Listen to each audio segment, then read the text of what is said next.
Halo semua, selamat datang kembali di channel Gabang TNR. Di video kali ini saya mau bahas bagaimana resiko jika kita tidak bayar pinjaman dari Easy Cash ya, atau biasa dibilang gagal bayar Easy Cash. Hal yang paling berat apakah yang akan kita hadapi jika tidak bayar pinjaman di aplikasi ini ya? So, stay terus di video ini, jangan di skip-skip supaya teman-teman tidak gagal paham. Yang baru mampir boleh bantu subscribe dulu ya, dan aktifkan juga loncengnya supaya nggak ketinggalan info terbaru dari channel ini. Kalian juga bisa lihat video-video sebelumnya di channel ini. Barangkali ada info yang teman-teman butuhkan.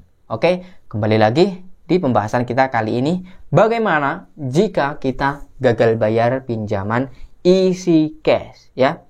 Ini bukan pengalaman pribadi sih, cuma ya cerita dari teman-teman bahkan viewer channel ini ya. Ya walaupun hanya mendengar dari teman-teman saja, kurang lebih ya hampir semualah ceritanya sama. Jadi misalkan teman-teman nggak bisa bayar pinjaman di aplikasi Easy Cash ini, apa yang akan terjadi?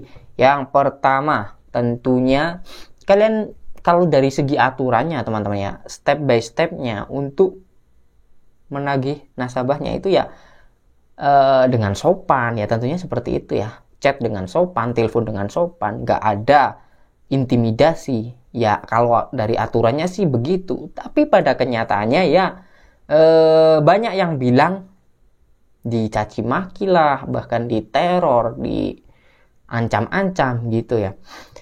Jadi sebenarnya alurnya adalah ketika teman-teman tidak bayar di 90 hari, maksudnya jatuh temponya misalkan sekarang ya, setelah 90 hari teman-teman nggak ada pembayaran di jatuh tempo yang tadi, teman-teman akan mulai dihubungi. Oke, sampai sini paham ya teman-teman. Misalkan jatuh tempo tanggal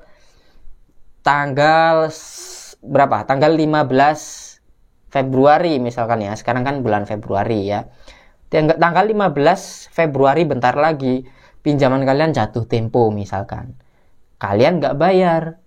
Nah, bulan berikutnya nggak bayar lagi. Bulan berikutnya nggak bayar lagi sampai 3 bulan, pokoknya ya sampai 3 bulan berturut-turut nggak ada pembayaran.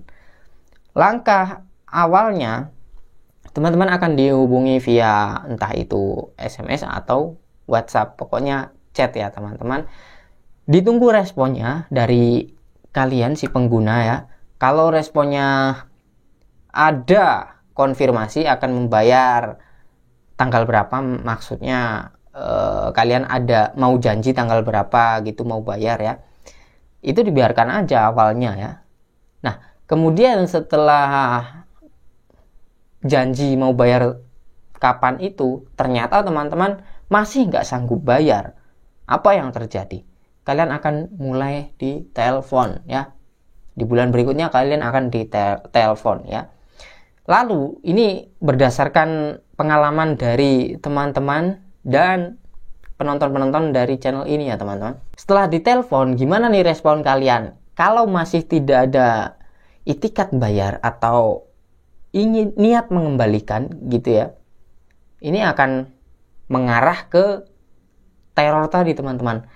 Teror ini biasanya dilakukan dengan cara spam gitu ya. Spam, biasanya spam telepon, kemudian nyebar data ke kontak kalian ya, karena awalnya mereka sudah mendapatkan akses kontak dari handphone teman-teman gitu ya. Siapa saja kontak yang ada di handphone teman-teman itu akan disebari data kalian dan dimintai untuk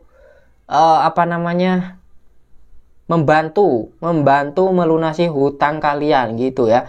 Nah, kapan lalu saya juga mengalami hal serupa. Saya ini menjadi kontak daruratnya gitu ya. Kalau ini pengalaman pribadi ya teman-teman, yang saya jadi kontak daruratnya ini pengalaman pribadi.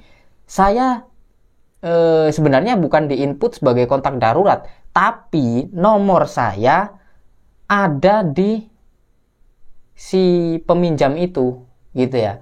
Lalu tiba-tiba saya dimasukin grup. Nah, dimasukin sebuah grup apa namanya, pokoknya satu grup itu kontaknya si peminjam tadi semua. Anggota grup itu saya dan kontak yang lain yang ada di handphone peminjam tadi. Apa isinya di grup tersebut? Isinya cuma minta bantuan bahwa orang itu pinjam dan siapa saja disuruh untuk bantu melunasi hutangnya.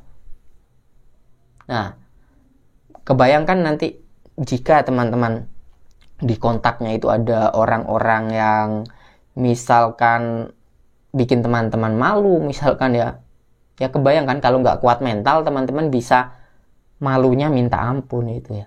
Itu saya pernah tuh teman-teman dimasukin ke grup WhatsApp sama DC-nya gitu ya, sama DC-nya. Dimana anggotanya adalah kontak-kontak dari si peminjam tadi. Saya keluar dong, ini grup apaan gitu ya. Nah itu sih ya step-stepnya. Misalkan 90 hari dari jatuh tempo teman-teman nggak sanggup bayar ya, kalian akan di chat, entah itu WhatsApp, SMS ya. Kemudian di tahap selanjutnya kalian akan ditelepon, gimana respon kalian, apakah masih ada niatan bayar atau malah ngelunjak gitu istilahnya ya.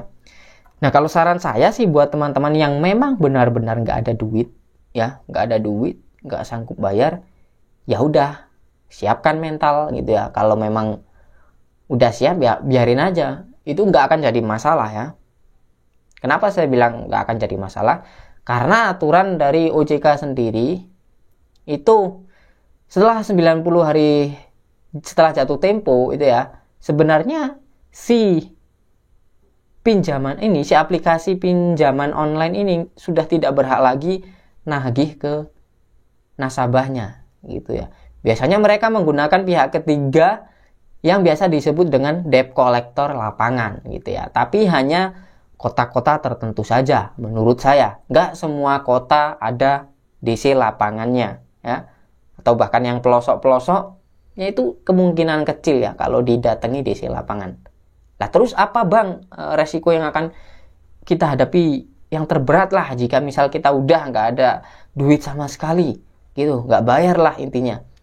Ya resiko terberatnya blacklist teman-teman, blacklist atau masuk slik OJK ya, nama kalian udah dicoret tuh dari BI checking ya.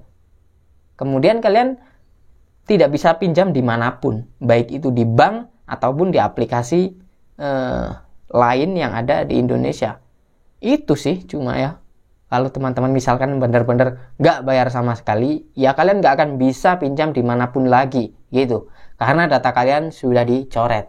Itu aja ya. Kalau terus-terusan diteror ya paling mentok itu berapa bulan, nggak akan selamanya diteror, nggak akan selamanya ditagih.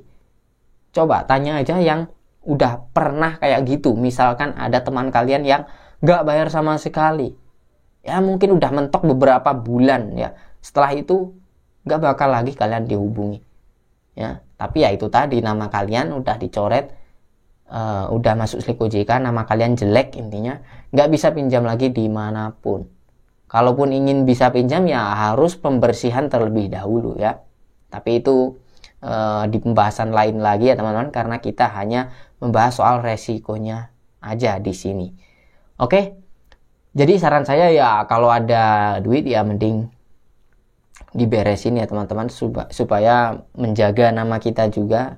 Dan kalau memang keadaan ekonomi tidak memadai ya lebih baik nggak usah pinjam di aplikasi-aplikasi pinjaman online, walaupun itu ilegal atau walaupun itu legal atau ilegal bahkan ya, udah nggak usah pinjam-pinjam kalau keadaan ekonomi tidak memadai ya.